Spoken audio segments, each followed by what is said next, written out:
And do you find the best thing is moving forward that you'd kind of, it's something that I know I want to do more of, is the way that you network. Fundamentally, your network, your people, you're always expanding, you're always meeting new people. How do you find that? How do you find that's the best way? Because I can find sometimes in certain countries or London can be quite locked off. If you don't have a connection to somebody, it can be quite hard to make them first initial kind of chipping away at it. Relationships, I think, are vital to succeed in business or any endeavor that you want to be prolific in. Because there's two elements to this journey. It's what you know, which is your knowledge, your specific skill set, and there's who you know. Now, a lot of people will argue, is it better what you know or who you know? I think it's both. Yeah, you need both. Because if you know lots of great people, but you're not really good at your skill set or your product, people find out eventually. If you're really good at what you do, but no one knows about you, well, no one's found out. You're going to become the world's best kept secret. And so for me, relationship building has been something I've embraced from the get-go of building my business.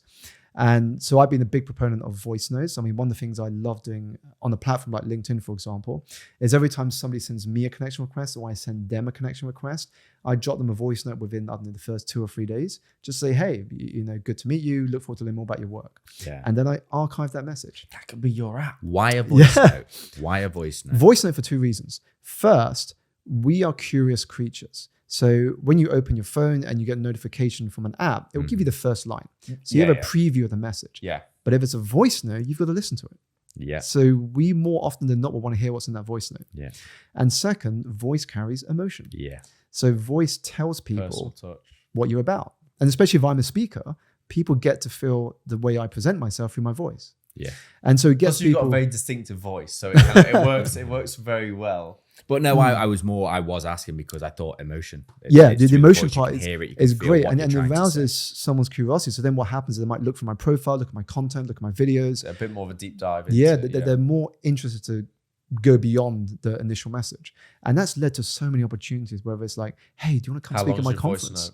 My voice is no longer about 6 to 8 seconds. Oh, short and sweet. Good. And it's not one of them 3 minutes ones where you've got to put it on 2 times speed. And it's funny because some people like turn into a game. It was really fun. I sent one to a radio presenter who ended up referring me to someone to BBC Radio London. That's how I got the BBC Radio London interview.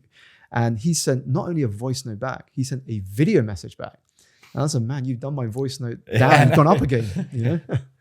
I love that though. That is so true. You, from hearing everything you do and how you connect with people, it is pure, which is the book, is energy. Yeah. Positive, good feeling of an energy. Yeah, and be bold. There's so much value in this hour. My brain has been awesome. It's been awesome, man. Yeah, and more to the point, like even I know, and after this, like we'll definitely catch up more and more. But the marketing side of the way that you spoke about the book, and it just.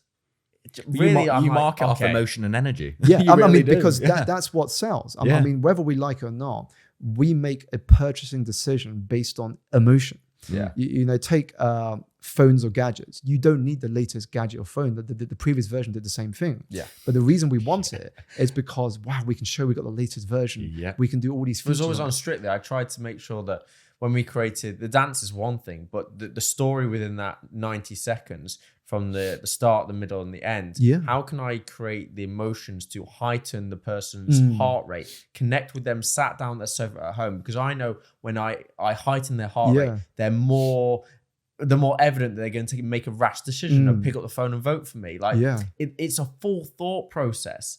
And that was what I always prioritized. Yeah. The story sometimes over more so the dancing, because I know the story can hide a lot of sins. Yeah. Because you see what you want to see. Yeah. And that's what a story emotion takes over the brain. I mean, an example I share is that let's say that there's a building that happens to be on fire.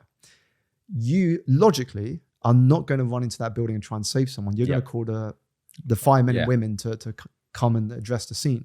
However, if a loved one of yours is in that building and it's on fire, you're in there. You're not thinking. You're just straight in there. That's emotion. Emotion has taken over, and emotion drives so much of our thinking. Yeah. So when I talk about relationship building as well, one of my challenges to listeners of this podcast is think of ways that you can act different and bolder than most people to build relationships faster. Yeah. So one of the hacks that I use, and I still do today, is when I go to an event, and I'm going because I want to hear someone talk or I'm curious about the topic, I always try and get there around 30 to 45 minutes earlier so I can sit at the front. Yeah. And the reason you sit at the front is that on average, you're going to meet far more interesting people on the front row than you will towards the back.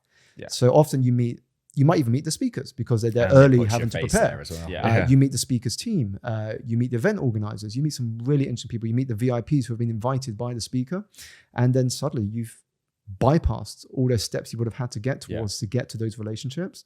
And there's a great book, if you haven't read this book yet, it's a recommendation to add to your list. It's a book called The Third Door by Alex Banayan. Okay. It's a fascinating read. Warning, you might end up hooked and finish it in 2 or 3 nights. But the essence of the third door, and this is how I see my journey as well, is that when you go to a nightclub, there are 2 doors. So the first door is where 99% of the people go through. That's the main entrance. Mm-hmm. So you have to queue up for, I don't know, an hour or so. The bouncer checks whether you're good to go in. You buy your ticket and then you're through the door into the club. The second door is the red carpet entrance. You know, for the VIPs, the influencers and celebrities. But there's always a third door if you are clever. So the third door could be, you know, the janitor. And the janitor has keys to the cleaning room entrance. Yeah. Or you know the manager. And the manager can get you bypass both queues. So it's about thinking about your journey and who are the relationships you need to create to get from where you are to where you want to be. And what is that third door for you? Yeah. How can you create multiple third doors to get you there? Whether it's sitting at the front of an event by going really early, whether it's about putting out lots of asks on a platform where that person you want to build a relationship with doesn't have as much engagement. So really thinking creatively, how can you access your own third door? And you've basically just said there is always a way. You can find a way. When people say with that girl, there's no way I can do that. No way. No, somebody you just haven't thought to us. It was fundamentally, it was like, well, you've got an opportunity, or maybe you've got money, or maybe I'm like, you can leverage time. I gave so many points to be like, no, it's up to you if you want to put that barrier there. There are opportunities, people will, and it's And this is why I like read that. That's why I like there's a hack. There's even a book by, I think it was by Dan Sullivan, and it's called Ask Who, Not How. Yeah. And a lot of us, when we think about working towards a goal or vision, the first question we ask ourselves is, how am I going to get there? How am I going to make this work? But imagine instead of asking how, you say who. Who do I need to speak with in order to make this journey easier? Yeah. Who do I need to speak with to get me a referral to this? And what happens is you end up making faster progress. Yeah. You end up making faster progress because you're building a relationship action plan. You're understanding who are the key people to help you get from here to here fastest. Okay, we're gonna blown. We're gonna have to end it here. But honestly, I've enjoyed this. I know I was going to enjoy this conversation. I knew me and Kurt spoke to honest last night, and I sent him some voice notes. I did actually. Yeah, I did. And my approach to this conversation today was kind of like, it's a conversation. And to talk from our personal experiences and also yours, and just be open to which way it goes. I didn't want a structure for today. I wanted just to kind of free flow because speaking to you when it was a car fest, speaking to you now, like, it's easy to talk because there's a flow and a conversation that stems from everything. There's not a full stop at anywhere because it's up to you if you put the full stop there. I just knew from meeting you the first time and reading about you and stuff, it's an endless open mind of knowledge because you don't enclose yourself in a box. No. Like you said, there's a third door. There's this and that. You are always thinking outside it and differently, and how people feel through emotion. And I think it's a great way of thinking. More people should think like this in life. So important. We're all personal brands. Yeah. You know, one of the things I love, I've used Apple as well. I love The Rock as well.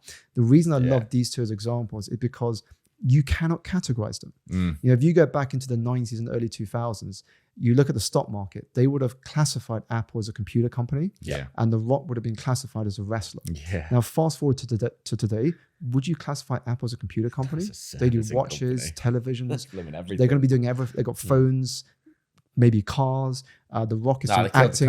They just cancelled it. Okay. Last week, stock price went up. They were like, killing the car. So The Rock does wrestling. He does directing, producing. He's involved in business. He started a new football league in America. How would you classify it?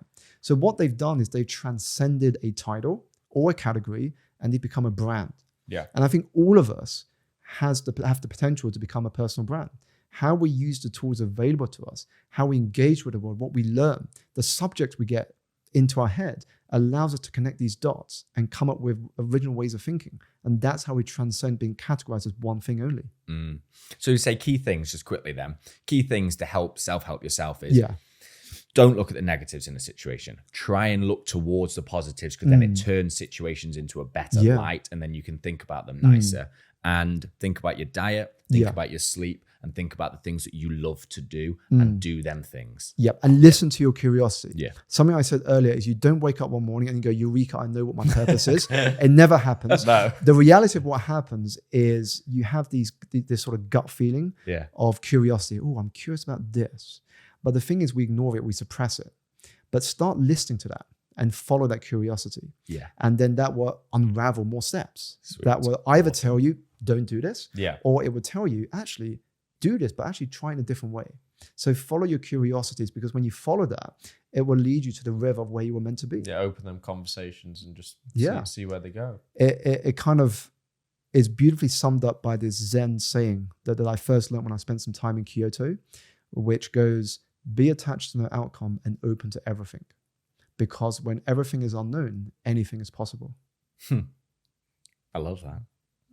Oh, but that's a perfect end. That literally is. Honestly, please give a shout out to where people can find you, and obviously the book itself. I currently enjoy listening to it on. Actually, I've got on to Spotify. read. I've got to read one thing on the book. Yeah. Oh, Kurt's got to read one thing. He's getting this. Oh, where's my images gone? I took a screenshot of it. It's actually a comment of someone reading the book. It just made me laugh. I've got loads of them. I read them all, but this is not a one-time this is not a one-time read kind of book. This is a book to be absorbed, notes taken, reflected, and returned to again and again. Simon has picked so many takeaways into these pages. We should be ordering it on Deliveroo. I love that. Yeah, that was from Andrea McLean, actually.